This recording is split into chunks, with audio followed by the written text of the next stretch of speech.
వేణుస్వామి గారు అంటే చాలా ఇష్టం.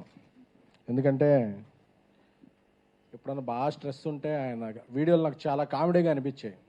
ఎందుకంటే ఆయన ఇండియా గెలుస్తుందని చెప్పిన రోజు ఓడిపోయేది, పవన్ కళ్యాణ్ గారు ఓడిపోతారని చెప్పిన రోజు గెలిచేవాళ్ళు, ప్రభాస్ గారి సినిమా ఫ్లాప్ అవుతున్నప్పుడు అది 1000 కోట్లు కలెక్ట్ చేసేది. సో ఇవన్నీ చాలా ఫన్నీగా ఉండే.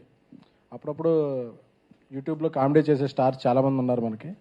సో అలా కామెడీ చేసే వ్యక్తి ఏమనుకున్నా కానీ ఆయన వ్యక్తిగత జీవితాల్లోకి వెళ్ళి కామెడీతో ఆగుంటే జర్నలిస్ట్ అసోసియేషన్ వీళ్ళు కూడా మనం కూడా ఏదన్నా అసోసియేషన్లో ఈవెంట్ ఏదైనా జరిగినప్పుడు ఆయనతో కూడా స్కిట్ చేయించేవాళ్ళం.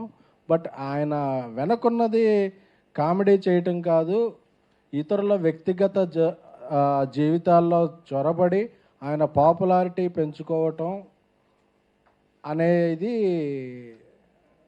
లేట్గా తెలిసింది అందరికీ. అంటే ఎవరో సీరియస్గా తీసుకోవాలా, ఇంతవరకే సీరియస్గా తీసుకుంటే బాగుండేది. సరే